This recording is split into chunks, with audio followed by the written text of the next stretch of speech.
भोपाल से आपका हार्दिक स्वागत है। आज हम भोपाल से कुछ दूरी पर स्थित लगभग 40-45 किलोमीटर के डिस्टेंस पे स्थित भीमबेटका रॉक शेल्टर को विजिट करने जा रहे हैं।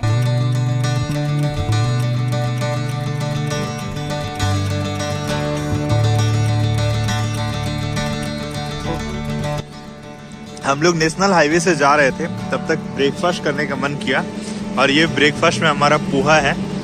पोहा का टेस्ट कैसा है? बहुत बढ़िया है, तभी कुछ नहीं बोल रही हैं।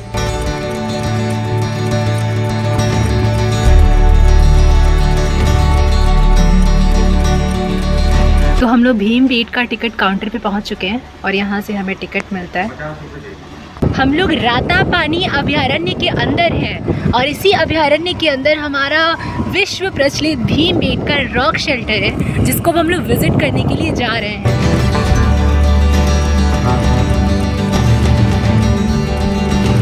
हमारा गेट जहाँ भीमबेटका में एंट्री आपको मिलेगा और यहाँ से आपका रॉक शेल्टर थोड़े ही डिस्टेंस दिखने लगता है। भीमबेटका के केव से आपका स्वागत है।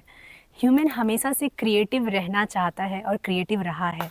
इसकी कहानी हमें इस रॉक शेल्टर से पता चलती है। विंध्याचल श्रृंखला में जंगलों के बीच बसा हुआ ये पहाड़ इंसानों के लिए 1 लाख साल से लेकर 30,000 साल, 10,000 साल तक एक नेचुरल तरीके से प्रोटेक्शन का काम करता था, जिसमें वो अपने दैनिक जीवनचर्या को पूरा करने के बाद रात को आते थे और जानवरों से बच के सो जाते होंगे।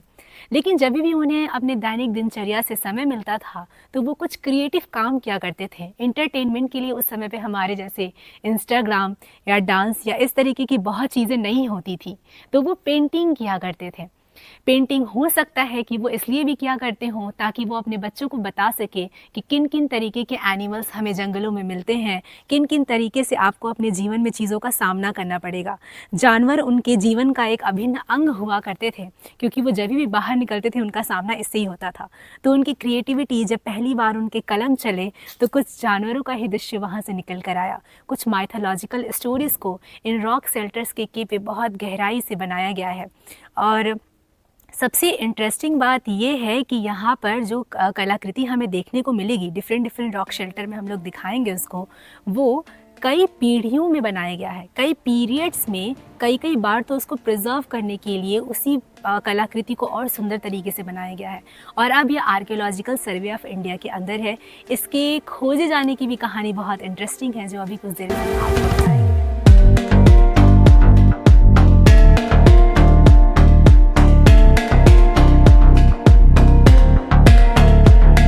भीमबेटका के अंदर एक बहुत ही इंटरेस्टिंग रॉक शेल्टर के सामने मैं खड़ी हूँ। इस रॉक शेल्टर को जू शेल्टर भी कहा जाता है, क्योंकि इसमें बहुत सारे एनिमल फिगर बनाए गए हैं, जिसमें कि 250 एनिमल फिगर्स हैं। 16 प्रजातियों के 252 जानवरों की आकृतियों का चित्रण है और 90 मानव आकृतियों को भी बनाया गया है। इसमें गिलहरियाँ, चिड़िया, 6 नियोजित अलंकरण, शंख लिपि में एक अभिलेखा तथा 99 अन्य आकृतियाँ बनी हुई हैं।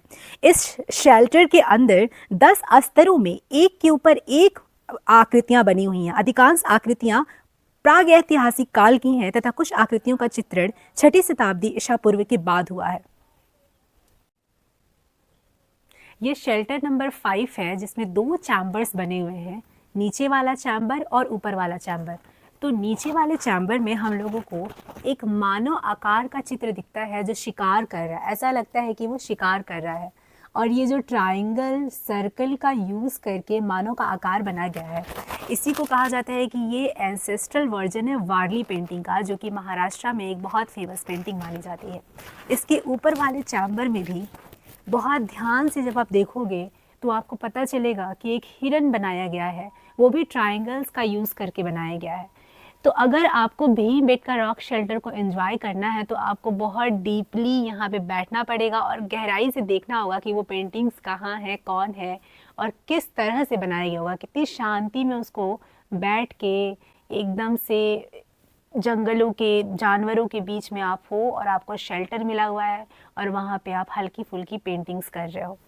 उसमें 3 तरीके की पेंटिंग्स के पूर्वजों की पेंटिंग पाई जाती है। एक तो वारली है, दूसरा मधुबनी जो बिहार का पेंटिंग है, उसके भी बहुत सारे एंसेस्ट्रल मार्क्स यहाँ पे मिलते हैं। ऐसा लगता है कि मधुबनी का भी शुरुआत होने वाले लोग यहाँ से होके गुजरे होंगे किसी न किसी टाइम पीरियड में। और गोंडवासी जो कि ऑलरेडी मध्य प्रदेश के ही निवासी हैं, उनका भी जो गोंड पेंटिंग होता है उसका भी एंसेस्ट्रल वर्जन हमें इस पेंटिंग्स में देखने को मिलता है। तो जो भी पेंटिंग के स्टूडेंट्स होते हैं उनको भीमबेटका के बारे में बताया जाता है, क्योंकि 3 पेंटिंग्स यहाँ पे ओरिजिनेट होती हैं, एक वारली, एक गोंड पेंटिंग और एक मधुबनी पेंटिंग, जो ऑल ओवर वर्ल्ड में बहुत ज़्यादा फेमस हो रही है।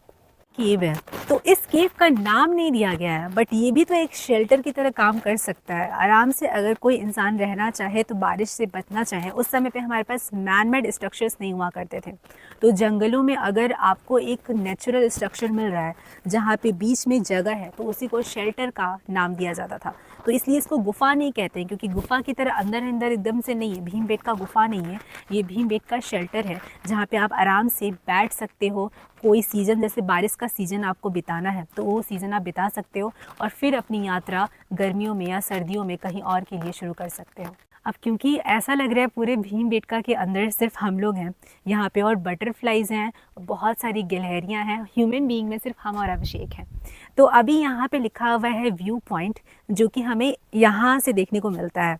व्यू पॉइंट में क्या है कि पूरे जंगल का व्यू हमें, जो रातापानी वाइल्ड लाइफ सेंचुरी है जिसमें लगभग 70 टाइगर्स अभी रहते हैं, क्योंकि एक टाइगर रिजर्व भी है। 1 नवंबर से इसकी बुकिंग स्टार्ट होती है, जो कि हम लोग जाके देख सकते हैं। और ये हमारा व्यू पॉइंट है जहाँ से एक ऐसा रॉक हमें दिखता है जो कि रिजेंबल करता है टॉर्टॉइस को, और यहाँ से पूरा वाइल्ड लाइफ सेंचुरी दिखता है और बहुत सारे फील्ड्स भी दिखते हैं। तो एक ग्रैंड व्यू आपको यहाँ से देखने को मिलता है।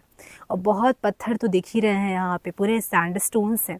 ऐसा कहा जाता है कि ये सैंडस्टोन मेटामॉर्फाइज्ड हुए बहुत स्पेशल कंडीशंस में। कुछ लोग तो ये भी बताते हैं कि यहाँ पे पहले तेथिस समुद्र था। जब गोंडवाना लैंड, जब इंडियन प्लेट यूरेशियन प्लेट से टकराई थी तो यहाँ पे समुद्र हुआ करता था, और फिर जब हिमालयाज जब बन रहे थे तो उसकी भी कहानी कहीं ना कहीं से रिलेट करती है। अब यहाँ से है रॉक शेल्टर नंबर 8। इसको नंबरिंग भी कर रखा है ताकि हमें देखने में ये चीज़ें आसान हो जाए।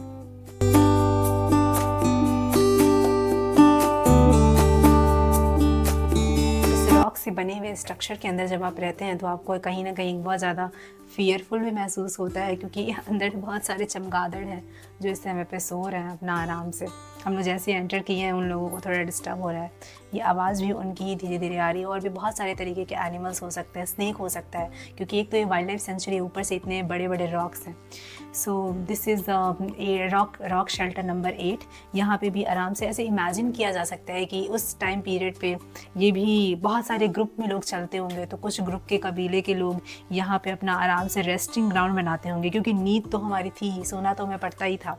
सोते होंगे या फिर बैठते होंगे, या फिर कुछ उनको कुक करना होता होगा तो वो कुक भी करते होंगे।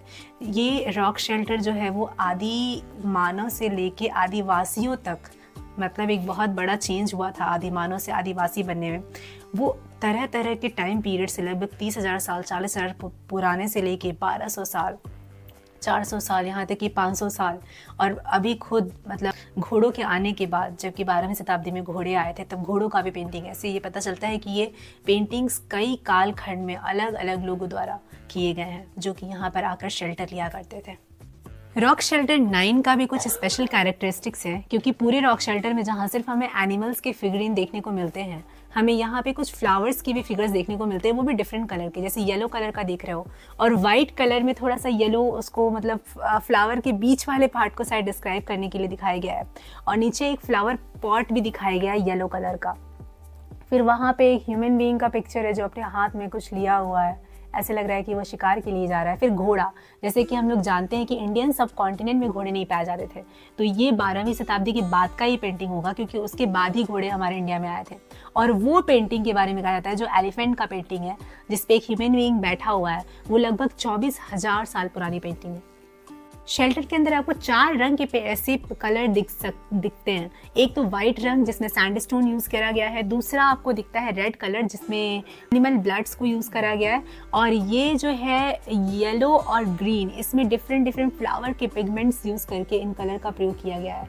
अब इंटरेस्टिंग बात ये है कि ऐसा क्या है इन पेंटिंग्स में जो इतने सालों तक ये रह गए और ये ख़त्म नहीं हुए। इसका रीज़न ये है कि ये रॉक बहुत स्पेशल टाइप का है जो कम्प्लीटली एब्जॉर्व कर लिया है उन कलर्स को, और विद द टाइम आप कुछ अगर हम लिख कर जाते हैं तो ये कुछ ज़्यादा दिन तक नहीं रह पाएगा, इवन वही कलर का हम यूज़ करें। यहाँ की जियोग्राफिकल कंडीशन कुछ इस तरीके की थी कि ये पेंटिंग्स अभी भी सर्वाइव कर गए हैं, लेकिन इसमें बहुत सारे पेंटिंग्स ऐसे भी हैं जो ऑलरेडी लॉस्ट हो चुके हैं क्योंकि वो एब्जॉर्ब नहीं हो पाए होंगे उनके द्वारा। ये रॉक शेल्टर 11 है और इसमें हम लोग को बहुत इंटरेस्टिंग पेंटिंग देखने को मिलते हैं। जो अभी हम लोग देखे हैं कि इतने सारे हंटिंग के पेंटिंग्स थे, अब यहाँ पे युद्ध का कुछ सीन दिखाया जा रहा है। तो ऐसा अनुमान लगाया जा सकता है कि जब ट्राइबल सोसाइटी बाहर जाती होगी, इतने भयंकर भयंकर युद्ध होते होंगे और जब उनको वो ऑब्जर्व करती होगी तो आकर उन पेंटिंग्स को भी अपनी कहानियों में बता देती होगी कि अरे इतने सारे सैनिक थे, कुछ हाथी पे जा रहे थे, बहुत सारे तलवार लिए हुए थे। देखो वहाँ पे ध्यान से देखने में पता चलता है कि 2 सैनिक हैं जो एकदम हाथ में तलवार लेकर दौड़े जा रहे हैं और दूसरे हाथ में उनको जो बचाव वाला इंस्ट्रूमेंट होता है वह है। तो इस रॉक शेल्टर में हम लोग को सैनिकों के बहुत सारे पिक्चर्स देखने को मिलते हैं। रॉक शेल्टर नंबर 15 है जिसको बोर रॉक के नाम से बहुत फेमस है ये, क्योंकि इस पर एक माइथोलॉजिकल फिगर बना हुआ है जिसमें कुछ पार्ट इसका बोर का है और कुछ पार्ट दूसरे एनिमल का है। अब ये जो रॉक है वो एकदम मशरूम शेप का हमें दिखता है। बफलो भी है इसके अपोजिट डायरेक्शन में। Besides there are depiction of human and animal figures. The animal figure mainly include buffalo, cow, rhinoceros and langur etc.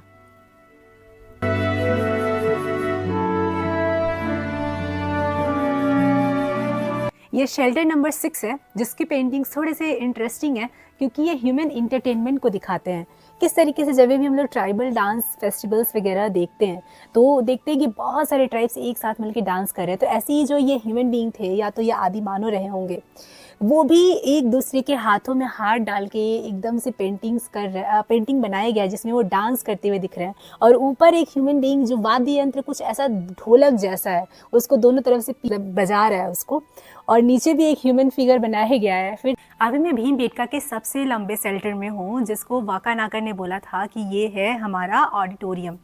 वाकानाकर ने किस तरीके से इसकी डिस्कवरी करी थी इसकी भी कहानी बहुत इंटरेस्टिंग है। कहा जाता है कि वो यहाँ से बस से गुजर रहे थे और जंगलों में उन्होंने कुछ ऐसा रॉक देखा जिसके बारे में उन्होंने फ्रांस में पढ़ा था कि फ्रांस में भी वैसे रॉक होते हैं और उसमें एंशिएंट ह्यूमन बीइंग रहा करते थे। तो बस वो इधर से गुजर रहे थे तो उन्होंने अपने बस ड्राइवर को बोला कि प्लीज़ मुझे यहाँ रोक दो, मुझे यहाँ पे डिस्कवरी करनी है। तो वो बोला कि नहीं भाई इतना शेर है यहाँ पे आप मत उतरिए। तो वो बोले बस तुम मुझे रोक दो। एक टॉर्च था वहाँ पे उस कंडक्टर के पास, वो लिया उन्होंने और वो रात को ही यहाँ पर आए और फिर बोले कि जाके मेरी टीम को बता देना कि मैं यहाँ पर हूँ और इस तरीके का रॉक मुझे मिला है। आर्कियोलॉजिकल सर्वे ऑफ इंडिया की टीम नेक्स्ट डे उनके पास आई और इस तरीके से हमारा भीमबेटका रॉक शेल्टर डिस्कवर हुआ जो कि वाकानाकर ने करा। और फिर कई साल लगे इसको, 6-7 साल 8 साल।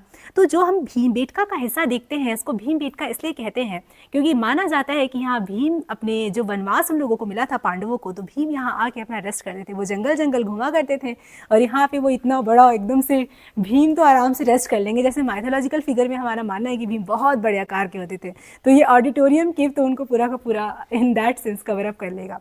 और भी बहुत सारे केव्स हैं जो कि रातापानी वाइल्ड लाइफ सेंचुरी के कोर जोन में आते हैं जो कि हम नॉर्मली नहीं देख सकते हैं। उनको देखने के लिए हमें पूरा का पूरा बुक करना पड़ता है रातापानी वाइल्ड लाइफ सेंचुरी अंदर जाने के लिए। परमिशन लेना होता है जो कि नवंबर में स्टार्ट होता है और फिर हम लोग जंगल सफारी भी करते हैं और वहाँ पे रॉक क्लाइंबिंग वगैरह एडवेंचर ट्रिप होता है और डिफरेंट रॉक्स देखने को मिलते हैं। तो ह्यूमन बींग्स रॉक शेल्टर्स में रहा ही करते थे। जहाँ वो रहते थे वहाँ वो पेंटिंग्स भी बनाते थे। पूरे दुनिया भर में हमें इस तरीके के पेंटिंग्स मिलते हैं, लेकिन कुछ पेंटिंग सर्वाइव कर पाती हैं और जिसमें से भीमबेटका रॉक शेल्टर बहुत ही फेमस है क्योंकि इस पर 30,000 साल से लेके ना जाने, कुछ लोग तो ये भी कहते हैं कि 1 लाख साल वर्ष पूर्व कॉप्यूल्स के फॉर्म में जो हम लोगों को यहाँ पे शेप देखने को मिलते हैं वो one of the most most creative formation था ह्यूमन बीइंग का। तो ह्यूमन बीइंग जब तक रहेंगे वो क्रिएटिव रहेंगे ही और क्रिएटिविटी का ये अद्भुत नमूना भीमबेटका से मैं आप सबको बाय बोलती हूँ। भीमबेटका से जब आप भोपाल लौटते हो तो बहुत सारे रास्ते में ढाबा मिल जाएगा, वहाँ पे कहीं आप एक थाली लेकर खाना खा सकते हो। हम लोग मध्य प्रदेश के स्टेट ट्राइबल म्यूज़ियम में आ चुके हैं जो कि भोपाल में एकदम सेंटर पे पड़ता है। एंट्री करते ही बैम्बू दोनों तरफ रास्ते के लगे हुए हैं। पार्किंग हम लोगों ने कर दिया है और टिकट हम लोगों को अंदर मिलेगा। स्टेट ट्राइबल म्यूज़ियम का पूरा विज़िट हम लोगों ने कर लिया है। यहाँ पे लगभग 5 दीर्घाएँ हैं। यहाँ पे डिफरेंट ट्राइब्स के बारे में जो स्पेशली मध्य प्रदेश और छत्तीसगढ़ में फैली गई हैं उनको बहुत ही आर्टिस्टिक तरीके से दिखाया गया है। जैसे ही आप एंट्री करते हो तो प्रथम दरगाह में ही भील जनजाति, गोंड जनजाति, सहरिया जनजाति, इनका घर दिखाया गया है कि कैसे ये अंदर से लगता है। आपको एक एकदम रियलिस्टिक फील देने का कोशिश करा गया है। इनकी सारी माइथोलॉजिकल स्टोरी, क्योंकि हर एक ट्राइब्स अपनी अपनी कहानियाँ बनाता है कि उसका ओरिजिन कैसे हुआ, उनके रहने सहने का ढंग, और एक जगह तो बहुत बड़ा सा मंडप दिखाया गया है कि किस तरीके से ये विवाह करते हैं। एक सेरेमोनियल कंगन भी दिखाया गया है, ट्वाइस कि इनके बच्चे किस तरीके से खेलते हैं, और एक दरगाह तो पूरा डेडिकेटेड है बहुत ब्यूटीफुल पेंटिंग पे। अनेकों कहानियाँ देखने को मिलती हैं आपको, जैसे कि अलग अलग जनजातियों का अपने पूर्वजों को याद करने का ढंग अलग अलग होता है। कुछ जनजातियाँ लकड़ी का दृश्य बनाकर उनको याद करती हैं, तो कुछ पेड़ को काट के उसका एक हिस्सा रखती हैं ताकि वो अपने पूर्वजों को याद कर सकें। एक बहुत स्पेशल चीज़ मुझे देखने को मिला यहाँ पे जैसे कि मेंटल हेल्थ हमें लगता है कि बहुत रिसेंट फिनोमेना है, लेकिन गोंड जनजाति में एक पागल देवता होते हैं जिसमें 7 चक्र बनाया गया। तो वो ये मानते थे कि इंसान के अंदर 7 चक्र होता है और उस चक्र में से एक में कुछ गड़बड़ हो जाता है तो इंसान पागल कहलाता है। लेकिन अगर वो उस चक्र के पास आए जिसको पागल देवता के नाम से जाना जाता है तो उसकी पागलपन की बीमारी जैसे मेंटल हेल्थ की बीमारी सही हो सकती है।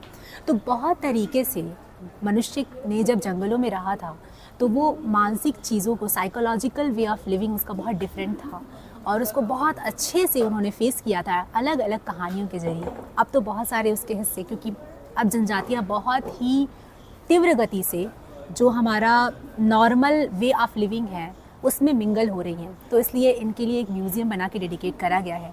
और लेसन लर्न्स यहाँ से ये हैं कि किस तरीके से हम लोग, खुद हम ही लोग थे वो जो कि प्रकृति के साथ बहुत ही सामंजस्य बना के रहा करते थे। फिर जैसे ही आप म्यूज़ियम से बाहर आते हो आपको एक कैंटीन भी मिलता है जहाँ पे बैठ के आराम से फ़ोटोग्राफ्स वगैरह ले सकते हैं हम लोग, और एक शॉप भी है जहाँ पे ट्राइबल्स के द्वारा बनाई गई चीज़ें हम लोग खरीद सकते हैं, स्पेशली वही ट्राइब्स जो कि मध्य प्रदेश और छत्तीसगढ़ में रहते हैं।